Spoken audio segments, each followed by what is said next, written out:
The mouse isn't working. So we bought some cheap batteries and replaced them. Done. End of video. Wait. Your mouse is lying to you. Those batteries cluttering up your home aren't actually dead. They still have a lot of energy left. So much energy that we could solve the global energy crisis. For years, we've seen super simple circuits like the famous Joule Thief work miracles, such as lighting up a 3-volt LED with a practically dead battery. But is it really the most efficient way to save the world, or just the most famous? Hi, I'm Dario, and I'm a maker. Today, I'm going to try to squeeze every last drop of energy out of these batteries. To do so, I'm going to pit the good old Joule Thief against 3 other solutions. Let's go! Those of you who are more observant will probably remember that, a year ago, I posted a video about the Joule Thief. I used a standard circuit, but I skipped the ferrite core because I'm lazy. But what is a Joule Thief? Put simply, it's a simple and elegant DC-DC converter that works like a magic pump for electricity. It uses a transistor and an inductor to store energy in a magnetic field. The result? We can light up a 3-volt LED using a battery that everyone else considers dead. While searching for alternatives to the classic Joule Thief, I found many good circuits, but they were very expensive. So I went to my favorite Chinese website and found this. For just €2, this circuit promises to deliver 3 volts with only 0.7 volts of input. Not bad. Since I didn't find much online besides this small module, and I never trust cheap components, I searched for inexpensive ICs costing less than €1.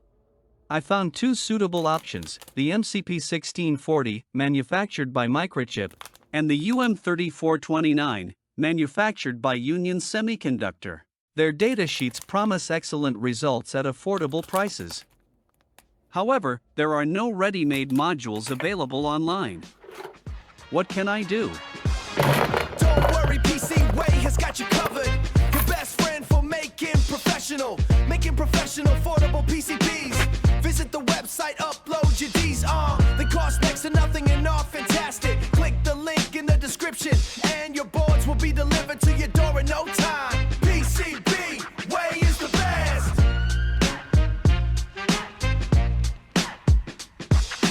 PCB. With this 90s rap song, I think you've probably figured out that PCB Way is my sponsor. They provided me with these fantastic boards for our tests and encourage us to build more circuits and fight fewer wars. All I have to do now is place the components and cook everything on my €15 hot plate. Looking at these images is like a drug to me. I love it when the tin melts. Great! Now we have all the contenders for the match. Let's start from the left. This is the board based on the MCP1640. I've only added the components recommended in the datasheet for the circuit.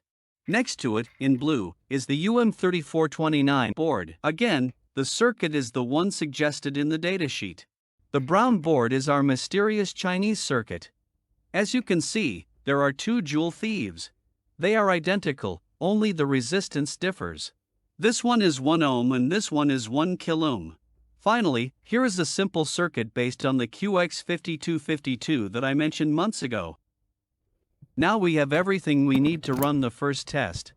For each circuit, we'll determine the startup voltage and the cutoff voltage. In simple terms, the voltage at which it wakes up and the voltage at which it dies. Let's start with the QX5252.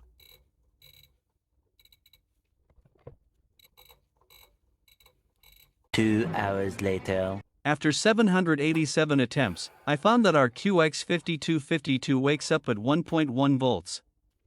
It dies at just 0.96 volts. I really think this is the worst of them all. Now let's see how the Joule Thief with the highest resistance behaves. It turns on at only 0.62 volts. Not bad. The LED is still on at 0.57 volts, and it turns off completely at 0.54 volts. Very good. Its little brother turns on at just 0.47 volts. Excellent. At 0.33 volts, it still emits a very faint light. At 0.32 volts, it turns off completely. A really good result. How will our Chinese friend perform? It turns on at 0.84 volts. To be honest, it was supposed to turn on at 0.7 volts, but we still love it. It stops working at 0.54 volts. This little circuit definitely outperforms the QX5252. The new circuits are arriving. How exciting! The ME3429 starts at 0.88 volts. I thought it would start much earlier, but the crazy thing is that it runs at extremely low voltages. Even at 0.12 volts, it's still on. Fantastic! The shutdown voltage is just 0.11 volts. Excellent! Finally, the MCP1640. It starts turning on at just 0.37 volts.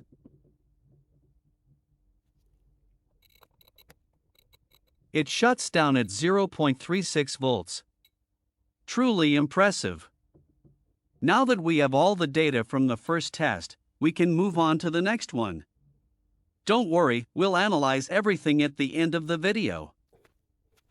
The most important test is finally here, measuring the efficiency of each circuit to determine the best one.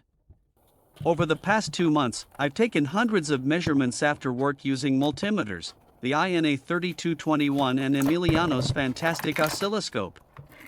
Can you guess the surprising result? I wasn't able to measure anything. Unfortunately, despite my efforts, my equipment isn't professional enough for these measurements. To take reliable measurements, I would first need a linear bench power supply, rather than a switching one like mine, to eliminate all input noise. Also, the Joule Thief and the QX5252 in particular generate asymmetric pulses and high-frequency voltage spikes that can only be reliably read by a professional oscilloscope. Unfortunately, I can't afford to spend €200 or more on a single video, so I can't do it. The only way I can complete this test is if I get rich, so subscribe to my channel, tell your friends I'm cool, and, if you're richer than me, send me all your savings via Ko-Fi. Just kidding, I don't need all your savings, even just €256 would do. With this happy and triumphant music composed by my artificial friend, let's move on to the only meaningful test we can still perform. Namely, connecting our circuits to real old, dead batteries. I carefully selected all the batteries that were at least 5 years old and had a voltage of around 1 volt. 1022 millivolts. 1010 millivolts. 1017 millivolts. 1049 millivolts. 1025 millivolts. 1050 millivolts.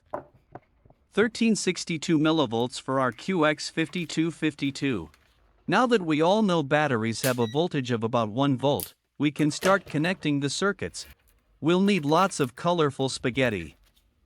We'll also need lots of magnets because I'm lazy and don't want to do all that soldering. Great! Let's start putting all the spaghetti in their places at lightning speed. Now, we're going to use magnets to connect each battery to its respective circuit. Guys, this setup is definitely not the most stable, but it's the fastest and most convenient way to run quick tests.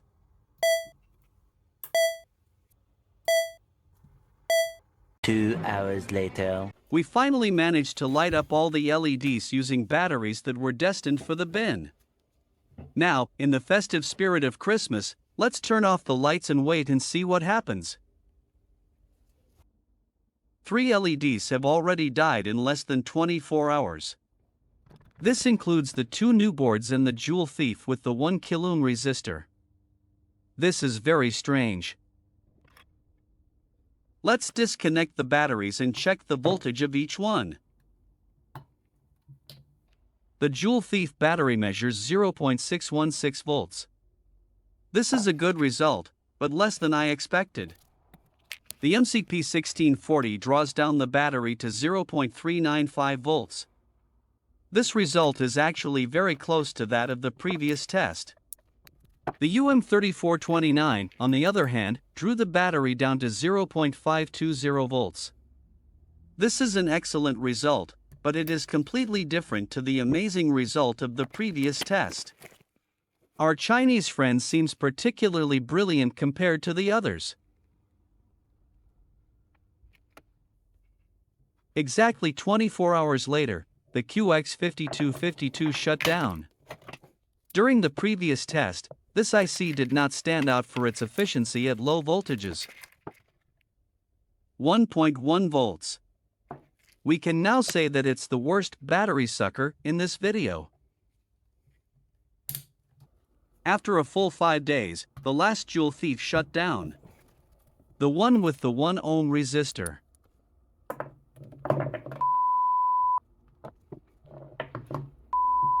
Ooh.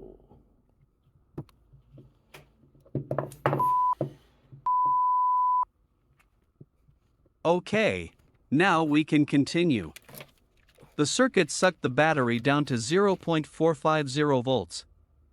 For such a simple circuit without any new generation ICs, that's an excellent result. A few hours later, our little Chinese friend died, too. 0.825 volts. I don't know about you, but I was expecting better results. I want to show you something. These batteries are so crappy that one of them is leaking fluid. That's proof that I only used batteries that were truly on their last legs. I think I'll have to clean my workbench properly. All right.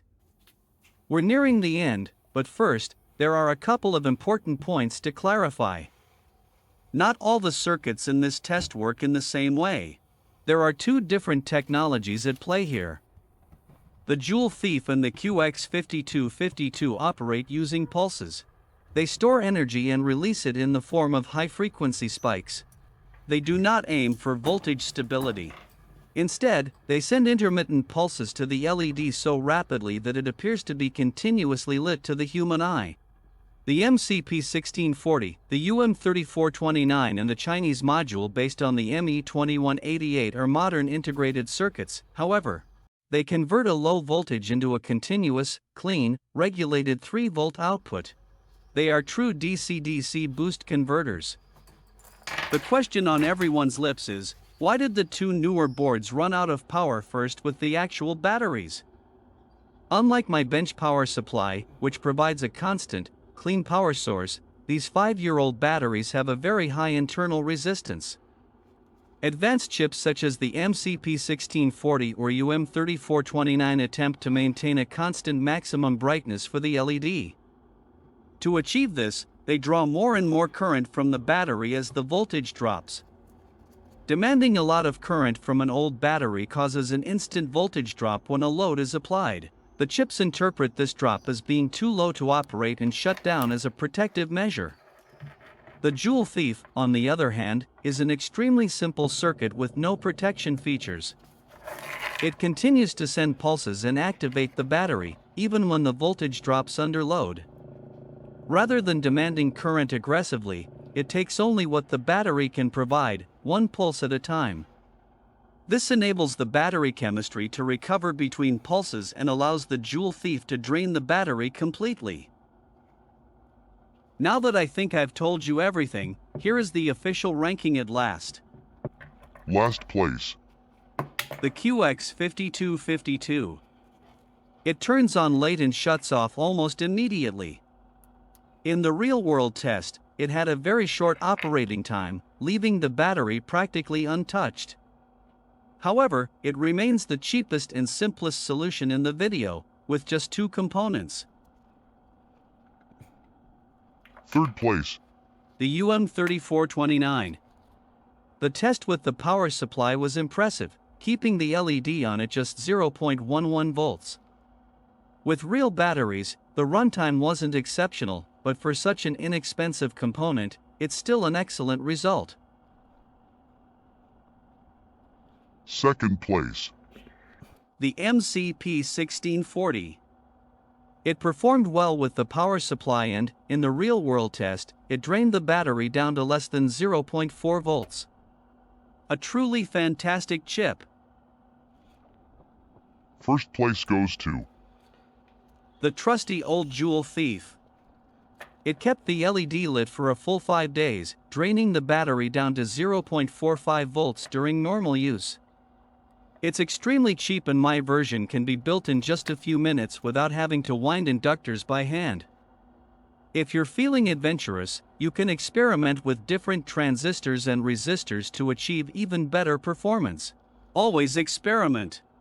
Our Chinese friend wasn't the best, but this circuit is very convenient since you can buy it ready-made and it works without you needing to use a soldering iron. If you want to build these circuits, remember that all the boards you saw in the video are available to download or purchase from my PCB store. You'll find the link in the description. Before I go, I have a question for you. What do you think would be a useful real-world application for these battery draining circuits? Let me know by leaving a comment below. I'm really looking forward to reading your ideas and experimenting with them with you. To make sure you don't miss the next videos, subscribe to the channel and turn on the notification bell. If you want to help this lab grow, send me a ton of money via Ko-Fi. You'll find all the links in the description. I'll leave you with a selection of random videos and play that super cool rap song again. Don't worry, PC Way has got you covered. Your best friend for making professional affordable PCBs. Visit the website, upload your D's on. They cost next to nothing and are fantastic. Click the link in the description and your boards will be delivered to your door in no time.